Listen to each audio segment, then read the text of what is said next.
Hello students, welcome in your accounts class. Students, हम लोग आज एक नया टॉपिक स्टार्ट करने वाले हैं, बैंक रिकंसिलिएशन स्टेटमेंट। अब ये बैंक रिकंसिलिएशन स्टेटमेंट होती क्या है, पहले हम इसकी थ्योरी पढ़ेंगे, उसके बाद फिर हम इसके प्रैक्टिकल क्वेश्चंस करेंगे। ये जो टॉपिक है बीआरएस का, ये सीसीएफए और एचडीएफए दोनों के लिए इम्पोर्टेंट रहेगा। दोनों कोर्स के जो स्टूडेंट्स हैं उनके एग्जाम में इसके बारे में पूछा जाता है, और सीसीएफए के जो स्टूडेंट्स हैं वो इसके प्रैक्टिकल पे भी अच्छे से फोकस करेंगे, और एचडीएफए के स्टूडेंट्स भी। अब स्टूडेंट्स देखें, बैंक रिकंसिलिएशन स्टेटमेंट होती क्या है।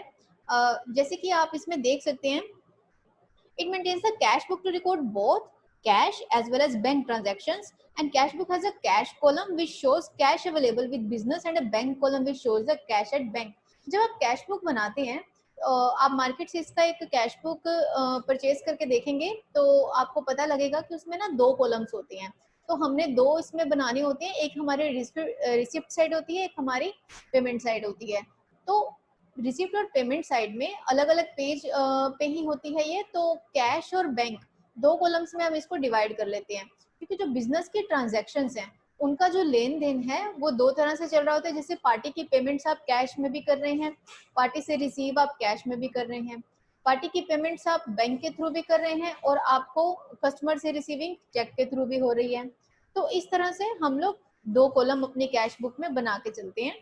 और इसी तरह से अभी आगे देखें, bank also keeps an account for every customer in their books, and all their deposits are recorded on the credit side of customers account and withdrawals on debit side of their account, and account statement is sent regularly to customers by bank. अब देखिए, cash book का क्या है, दो जगह बन रही है। बैंक कैश बुक का bank column I am talking about, जो आपकी बैंक से लेन देन हो रहा है। अभी कैश बुक में नो डाउट हम कैश की बात कर रहे हैं, लेकिन बैंक रिकंसिलिएशन स्टेटमेंट में हम कैश बुक की बैंक कॉलम की बात कर रहे हैं। ठीक है, अब देखिए, बैंक की जो स्टेटमेंट है ये दो जगह बनती है, इसको आप वेरीफाई कर सकते हैं। जो तो बैंक है वो भी इसका पूरा अकाउंट रखता है अपने पास, कस्टमर का अकाउंट बनाता है। जैसे आपने कुछ बैंक में डिपॉजिट करवाया तो आपके पास मैसेज आता है ना, your account has been credited by this amount. तो आपका डिपॉजिट किया हुआ जो अमाउंट होता है वो क्रेडिट साइड में शो करता है, डिपॉजिट किया हुआ, because in the bank view point it's a part of their income. और आप क्या करते हैं, उसको डेबिट साइड में शो करते हैं, because it's the part of your current assets cash and bank. तो आपकी कैश बुक का जो बैंक कॉलम है, जब आपने बैंक में कुछ डिपॉजिट करवाया तो आप उसकी रिसिप्ट साइड की डेबिट साइड में, रिसिप्ट साइड यानी कि डेबिट साइड में दिखाते हैं। तो इसमें क्या हमारा रूल लगता है, डेबिट व्हाट कम्स इन।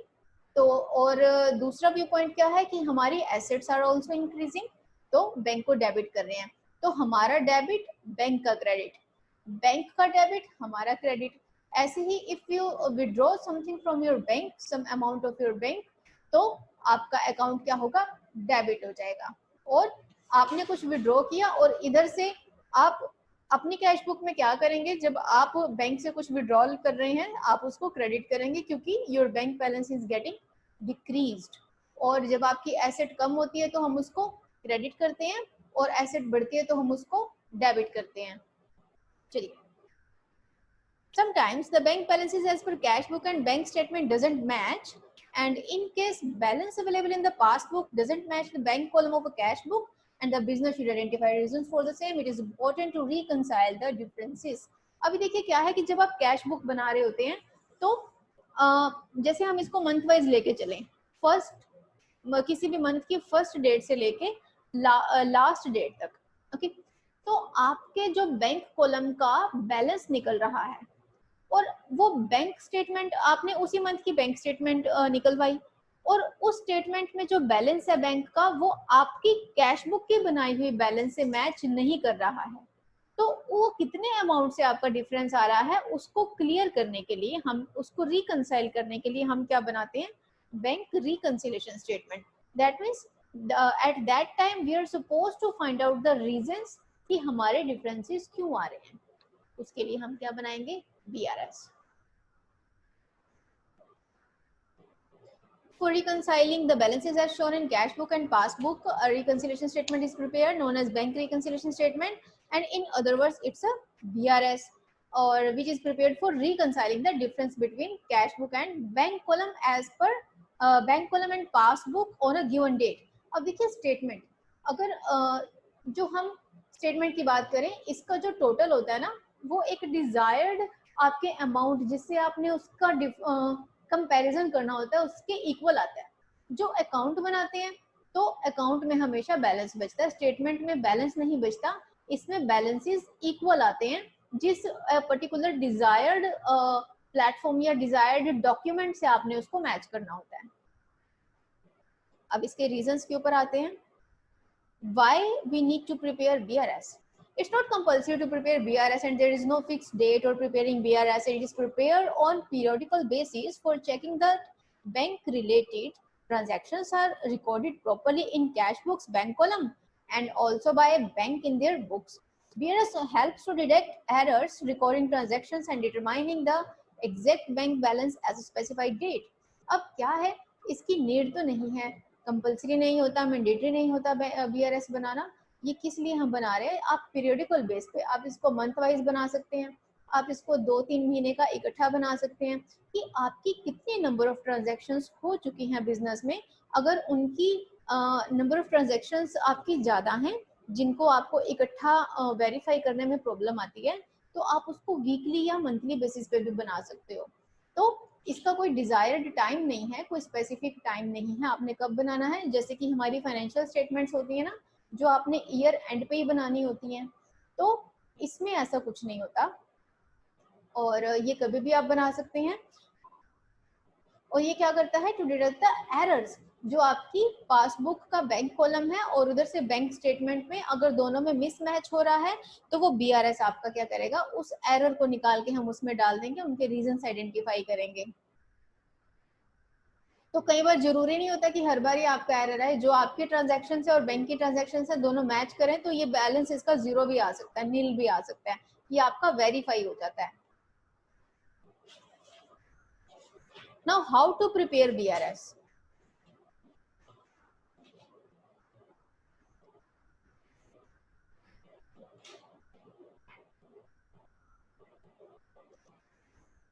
अब इसमें देखें, नीचे हम एक फॉर्मेट डिस्कस करेंगे। जैसे मैंने अभी स्क्रॉल किया, आप देख सकते हैं नीचे एक टेबल था, लेकिन उसमें इसकी टेक्निक देखेंगे हमने बनाना कैसे है। The first step is to compare your opening balances of both bank column of cash book and your bank statement, and this could be difference due to uncredited और unpresented cheques from a previous period. तो सबसे पहले आपने काम क्या करना है, अपने सामने अपनी कंपनी की कैश बुक रखेंगे और उस कैश बुक का बैंक बैलेंस, और दूसरी तरफ आप क्या रखेंगे, बैंक स्टेटमेंट। उन दोनों को आपने साथ रखना है, कंपेयर करना है एक एक ट्रांजैक्शन को जो उनसे आपकी बैंक के थ्रू हुई हैं। और इनमें डिफरेंस किस वजह से आ सकता है कि जो कुछ चीजें क्रेडिट नहीं हुई हैं, कुछ टाइमली चेक्स प्रेजेंट नहीं हुई हैं पेमेंट के लिए या कलेक्शन के लिए, तो वो आप बिल्कुल एक एक ट्रांजेक्शन करके आप उनको कंपेयर करते जाएंगे। Now compare the credit side of bank statement with debit side of bank column of cash book and debit side of bank statement with credit side of bank column of cash book. Place a tick against the all items appearing in the both records. यहाँ पे आपने बड़े ध्यान से क्या करना होता है, जब आपने सामने दोनों स्टेटमेंट्स रखी हुई हैं अपने कैश बुक के साथ, आप एक एक आइटम को, अब देखिए एक बात और, या तो आप अपनी कैश बुक सामने रखें, कैश बुक में क्या है आपको ना एक एक पेज आगे लेके जाना पड़ता है। स्टेटमेंट तो उसमें नंबर ऑफ ट्रांजैक्शंस एक या दो पेज पे आ जाती हैं, लेकिन कैश बुक में क्या है, आपको बार बार पेज आगे करना पड़ेगा, तो उसमें आपको प्रॉब्लम आती है, क्योंकि कैश बुक हमारी डे वाइज बनती है ना, एक दिन का बैलेंस एक पेज पे निकालते हो। कईयों की अगर नंबर ऑफ ट्रांजैक्शंस नहीं हुई होती तो वो क्या करते हैं, एक ही पेज पे 2-3 दिन का बैलेंस निकाल लेते हैं। तो इससे बेटर क्या है, कोई भी कंपनी अगर कैश बुक बना रही होती है, वो एक अकाउंटिंग सॉफ्टवेयर भी यूज कर रही होती है, तो जो सी मैनुअल कैश बुक होती है उसका सारे का सारा कंप्यूटराइज्ड रिकॉर्ड उनके पर्टिकुलर एक सॉफ्टवेयर में होता है। अब most of the companies are using Tally software because it's a multitasking software. हर तरह से हम इसमें ट्रांजेक्शन्स कर सकते हैं related to your account, your finance, your taxation, your inventory, everything. तो it's a complete financial software package. और इसमें सपोज कंपनी क्या कर रही है, अपनी कैश बुक की सारी एंट्री एक सॉफ्टवेयर में डाल रही है, तो वहां पे हर एक सॉफ्टवेयर, चाहे वो चाहे वो लोकल है, चाहे वो नेशनल है या इंटरनेशनल, कैश बुक का ऑप्शन, कैश बुक का कॉलम जो है वो सभी में होता है। तो वहां पे आप क्या करेंगे, आपने अगर मैनुअल की फीडिंग कंप्यूटराइज्ड की हुई है, अपने उस सॉफ्टवेयर से आप अपनी कैश बुक का प्रिंट आउट निकालेंगे और उसके सिर्फ बैंक कॉलम्स को कंपेयर करना स्टार्ट कर देंगे अपनी बैंक की स्टेटमेंट के साथ।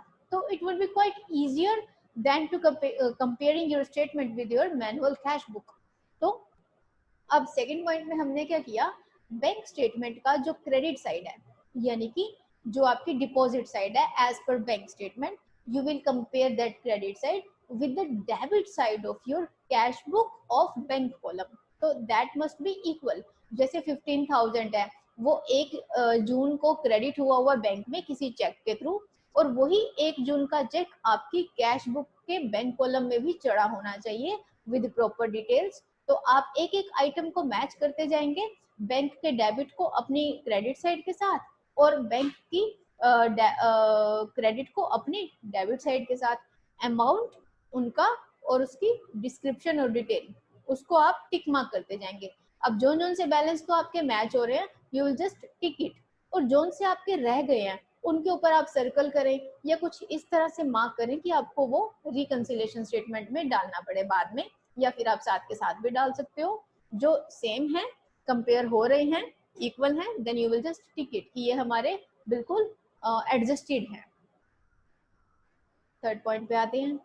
Analyze the entries both in bank column of cash book as well as passbook and look for the entries which have been missed to be posted in the bank column of cash book and make a list of such entries and make the necessary adjustments in the cash book।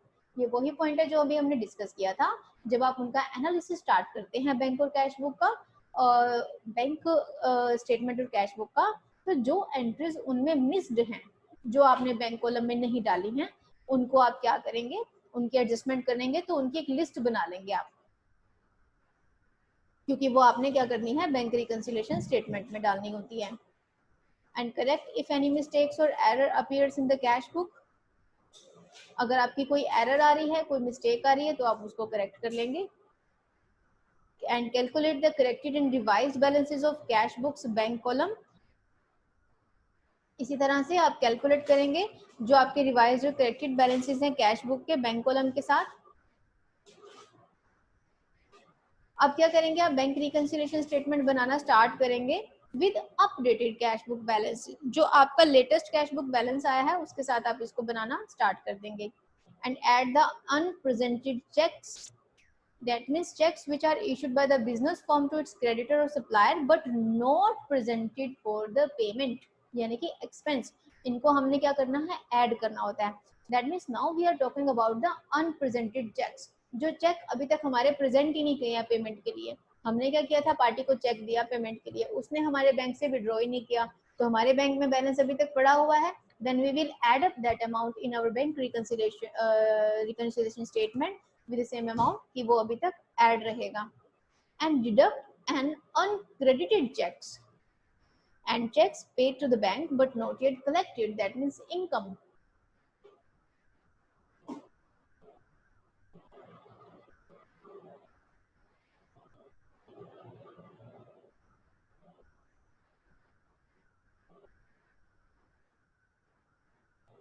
अब बिल्कुल इसका opposite कर लेंगे कि हमने payment के लिए जैसे चेक जो हमने लगवाया था पेमेंट के लिए, पेमेंट हुई नहीं है, उसी तरह से कलेक्शन में होगा, उसको हमने क्या किया था, ऐड कर दिया था।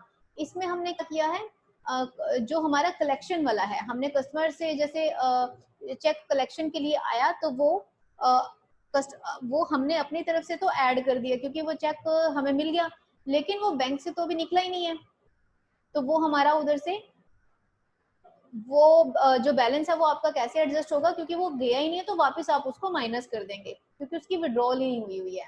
तो पहले हमने ऐड किया था, जैसे परचेज की पार्टीज जो हैं उनके टाइम पे ऐड किया, और जो कस्टमर के कलेक्शन के टाइम पे हम उसको लेस कर देंगे क्योंकि हमने अपने तरफ से उस अमाउंट को पहले ऐड किया हुआ था।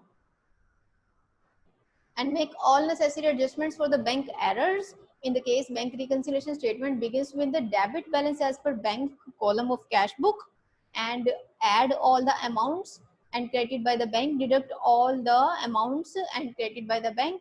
तो इसमें करना क्या होता है बेसिकली, जो आपकी बैंक एरर्स हैं इनको हम कैसे एडजस्ट करेंगे? रिकंसिलिएशन स्टेटमेंट को हम स्टार्ट किससे करेंगे? जो हमारी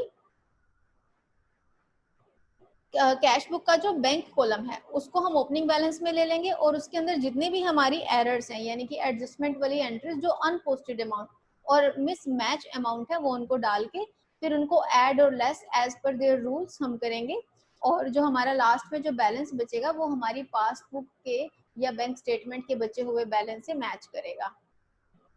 और स्टार्ट कहाँ से करना है? कैश बुक के बैंक कॉलम से जो पेंडिंग है, और एंड कहाँ पे करना है हमने उसको? जो मतलब ये ऑटोमेटिकली एंड होगा जो हमारी बैंक स्टेटमेंट या पासबुक का क्लोजिंग बैलेंस होगा फॉर द स्पेसिफिक मंथ।